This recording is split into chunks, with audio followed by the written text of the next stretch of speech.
Hello.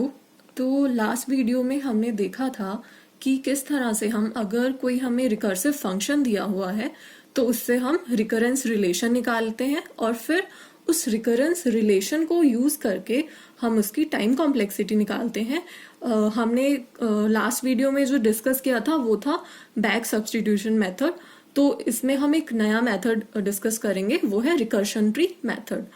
तो हम क्या क्या इस वीडियो के हमारे की पॉइंट्स होंगे वो है, सबसे पहले हम स्टेप्स देखेंगे क्या स्टेप्स फॉलो करने चाहिए रिकर्शन ट्री मेथड के लिए, और फिर हम स्टेप बाय स्टेप देखेंगे कि कैसे हम रिकरेंस ट्री बनाते हैं हर लेवल पे, और फिर हम फाइनली कैसे हम उसकी टाइम कॉम्प्लेक्सिटी निकालेंगे रिकरेंस ट्री को यूज करके। तो सबसे पहले हम स्टेप्स ही देख लेते हैं।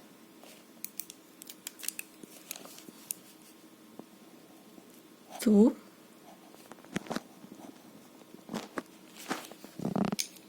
सबसे पहले हम क्या करेंगे, रिकरेंस ट्री को ड्रॉ करेंगे। Draw a recurrence tree.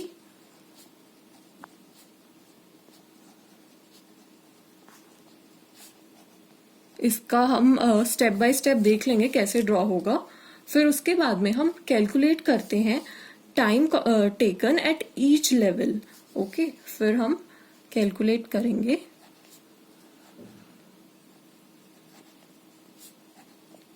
Time taken by every level of tree.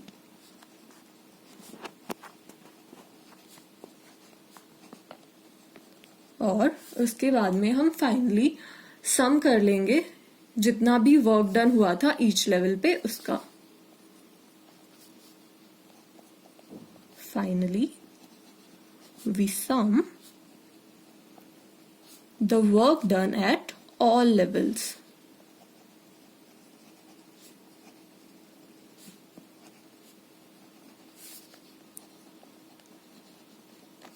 तो रिकरेंस ट्री में यही होता है कि हम एक प्रॉब्लम होती है उसको सब प्रॉब्लम में डिवाइड करते हैं, और फिर हर सब प्रॉब्लम कितना कितना टाइम ले रही है वो हम लेवल्स के हिसाब से निकाल सकते हैं। तो अब हम देखते हैं कि कैसे हम ड्रॉ करेंगे रिकरेंस ट्री को।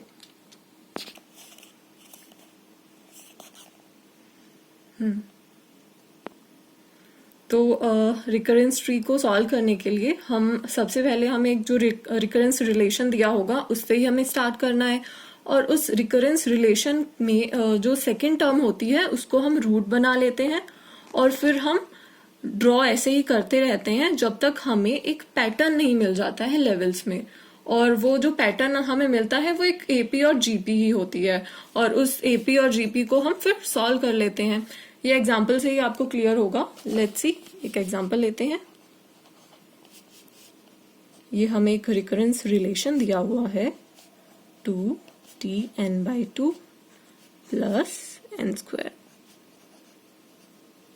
तो यहाँ पे ये वाली हमारी सेकेंड टर्म है, ये कुछ भी हो सकती है, ये कोई कांस्टेंट भी हो सकता है और एक n की टर्म्स में भी हो सकता है। ठीक है, तो इस tn को हम ट्री के फॉर्म में कैसे लिखेंगे, ये tn है उसको आप कैसे लिख सकते हो, ये वाली हमने जैसे कि बताया जो सेकंड टर्म है उसको हम रूट बना लेते हैं। तो इसको हमने रूट बना लिया और इनको यहाँ पे जो ये है 2tn/2 इसको दो फॉर्म में लिख लिया, tn/2 और tn/2। अब क्या होता है, हम अब इस tn/2 को भी और लिखेंगे इस फॉर्म में। अब यहाँ पे tn की जगह अगर हम tn/2 पुट कर दें तो क्या होगा, यहाँ पे क्या आ जाएगा 2tn/4 प्लस n/2 का स्क्वायर। ठीक है, तो अब इस tn/2 की जगह पे हमें इस वैल्यू को रिप्लेस करना है। तो ऐसे ही होगा, ये इस तरह से ग्रो करता रहेगा। अब इसमें भी जो सेकंड टर्म है वो n/2 का स्क्वायर है, तो यहाँ पे क्या आ जाएगा n/2 का स्क्वायर, और ये जो 2tn/4 है इसको हम इधर रख देंगे, tn/4 और tn/4। तो इसी तरह से ही हमें ये सेम ही है tn/2, ये सेम का सेम इधर कॉपी हो जाएगा। Tn/4 और Tn/4। तो ये इसी तरह से हमारा चलता रहता है। अब हमें ऐसे ही Tn/4 को रिप्लेस करना है। हम डायरेक्ट ही इसको लिख सकते हैं, मतलब कि इसको जस्ट देख के कि यहाँ पे हम जब Tn/4 लिखेंगे तो यहाँ पे क्या आ जाएगा, n/4 का स्क्वायर। तो यानी कि हमारा जो रूट है वो यहाँ पे n/4 का स्क्वायर बन जाएगा, और यहाँ पे 2t n/4 है तो n/8 आ जाएगा, n/2 इंटू 4 n/8 हो जाएगा। तो इस तरह से ही हम इसको लिख सकते हैं पूरा कंप्लीट ट्री। यहाँ पे वो पूरा नहीं आएगा तो नेक्स्ट पेज पे मैं लिख। तो हम लास्ट पेज पे इतना ड्रॉ कर चुके थे, Tn n/2 का स्क्वायर, n/2 का स्क्वायर, और फिर इधर भी हम Tn/4 आ गया था हमारा। तो अब उसकी जगह पे हमें लिखना है, तो हमने जैसा कि देखा था यहाँ पे क्या आ जाएगा, ये देखिए यहाँ पे Tn/4 के लिए यहाँ पे n/4 का स्क्वायर आ जाएगा। तो n/4 का स्क्वायर, इधर भी n/4 का स्क्वायर, इधर भी n/4 का स्क्वायर, ये सेम ही रिपीट होगा। तो आप अगर देखें तो एक पैटर्न सा बन गया यहाँ पे, ये क्या था, n/1, फिर n/2, फिर n/4, और ऐसे ही अगर यहाँ पे Tn/8 नीचे आएगा तो उसकी अगर वैल्यू मैं देखूं, Tn/8 में n/8 का होल स्क्वायर बन जाएगा। तो यहाँ पे क्या आ जाएगा, n/8 का होल स्क्वायर। इस तरह से ये चलता रहेगा। तो बस यही हमें पैटर्न फाइंड करना था, हमें पैटर्न मिल चुका है। तो हम देखें तो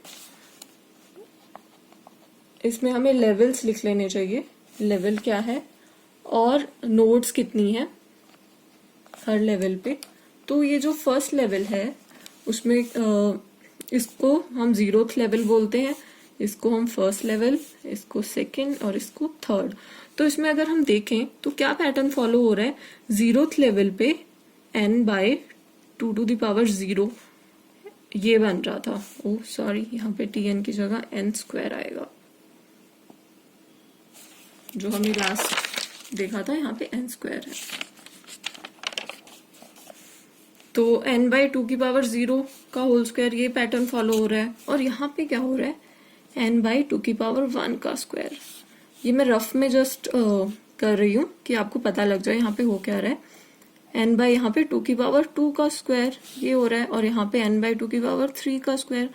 तो इसी तरह अगर हम देखें, हम आगे लेवल्स हमारे बढ़ते जाएंगे और हम ith लेवल तक आ जाएंगे। तो ith लेवल पे क्या हो जाएगा, यहाँ पे वैल्यू जो है n/2⁻i का स्क्वायर हो जाएगा। और इस तरह से जितनी भी नोड्स होंगी,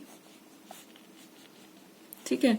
और नोड्स का नंबर कैसे पता लगता है, यहाँ पे 2⁻0 1 नोड है, यहाँ पे 2⁻1 2 नोड्स हैं, यहाँ पे 2⁻2 4 नोड्स हैं, यहाँ पे हमारी कितनी आएंगी 2⁻3 8 नोड्स, और ऐसे यहाँ पे i है तो 2⁻i नोड्स आएंगी। तो हमने पैटर्न देख लिया है, ये पैटर्न बन रहा है हमारा। तो अगर आप देखें अब हमें पैटर्न फाउंड हो गया, तो हमें क्या करना होता है, अब हमें सम ही करना होता है हर लेवल पे जितना भी वर्क डन है उसका, ठीक है। तो क्या करना है, अब हमें सम करना है, sum of work done at each level. तो क्या होगा, फर्स्ट पे क्या हो रहा है, n² वर्क हुआ है, तो फर्स्ट पे n², सेकंड पे 2 टाइम्स n/2 का स्क्वायर, इतना वर्क हुआ है, और थर्ड पे 1 2 3 4 टाइम n/4 का स्क्वायर, इतना वर्क डन हुआ है। फिर इसी तरह से 8 टाइम आ जाएगा ये n/8 का स्क्वायर, क्योंकि 8 नोड्स है ना, और इसी तरह से ये चलता रहेगा। अब हमें क्या है, इसी सम से ही हमें पता है कि हमें टाइम कॉम्प्लेक्सिटी पता लगेगी। ये लेवल्स वैसे फाइनाइट ही होंगे, बट हमें अपर बाउंड फाइंड करनी है, तो हम ये एज्यूम कर लेते हैं कि ये इनफाइनाइट चलेगी सीरीज, ठीक है, तो to find upper bound let's assume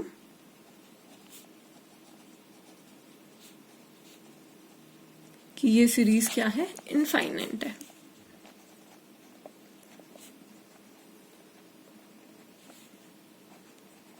This series will go to infinite.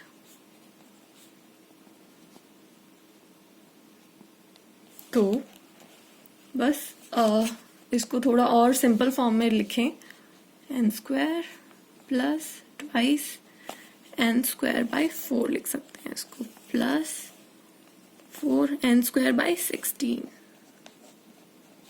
Plus 8n square by 64। इस तरह से इनफाइनाइट चलेगी। क्या आ गई ये सीरीज, देखें तो n स्क्वायर प्लस ये कैंसिल आउट हो जाएगा, 4 4 जा 16, 8 8 जा 64 एंड सो ऑन। तो n स्क्वायर यहाँ पे कॉमन आ रहा है, 1 प्लस 1/2 प्लस 1/4 प्लस 1/8। तो ये हमारी क्या बन चुकी है, एक जीपी बन चुकी है, जिसमें जो आर है, जो हमारा एक कॉमन रेशियो होता है, वो है 1/2। ठीक है, तो उसका फॉर्मूला क्या होता है, उसका फॉर्मूला जो होता है वो होता है a/1 - r। और a क्या होता है यहाँ पे, a होता है फर्स्ट टर्म और r होता है वही कॉमन रेशियो कितना है। तो यहाँ पे a की वैल्यू 1 है एंड कॉमन रेशियो जो है वो क्या है, 1/2। तो जस्ट इसको हमें पुट करना है, n स्क्वायर 1/1 - 1/2, ये क्या आ जाएगा, 2n स्क्वायर। सिंपल। अब हमें पता लग गया कि हमारी जो टाइम कॉम्प्लेक्सिटी है वो है बिग O n स्क्वायर।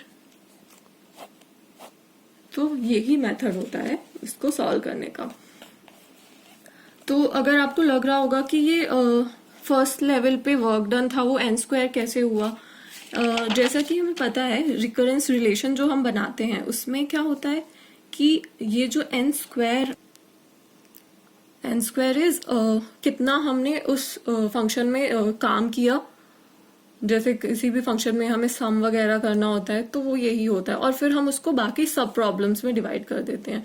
तो यही हमारा क्या होता है, उस पर्टिकुलर प्रॉब्लम का वर्क डन होता है। फिर उसकी सब प्रॉब्लम का वर्क डन, फिर हमें जब इस रिकरेंस रिलेशन में जैसे Tn/2 रखा तो वो क्या हो जाएगा, n/2 का स्क्वायर। इस तरह से हमने ये निकाल ली है टाइम कॉम्प्लेक्सिटी। तो आपको अगर नोट डाउन करना है तो आप कर सकते हैं। और इसी तरह से नेक्स्ट वीडियो में हम देखेंगे मास्टर्स थ्योरम, ये सबसे इम्पॉर्टेंट टॉपिक होगा। और अगर आपको रिकरेंस ट्री से भी कोई डाउट हो तो आप मुझसे प्लीज पूछ सकते हैं। और अगर और एग्जाम्पल्स अगर आपको समझने हो तो मैं और वीडियोस बना दूंगी एग्जाम्पल्स के लिए। Thank you, thanks for watching. और प्लीज अगर आपको ये कंसेप्ट बिल्कुल क्लियर हो गया हो तो press like button and subscribe my channel. Thank you.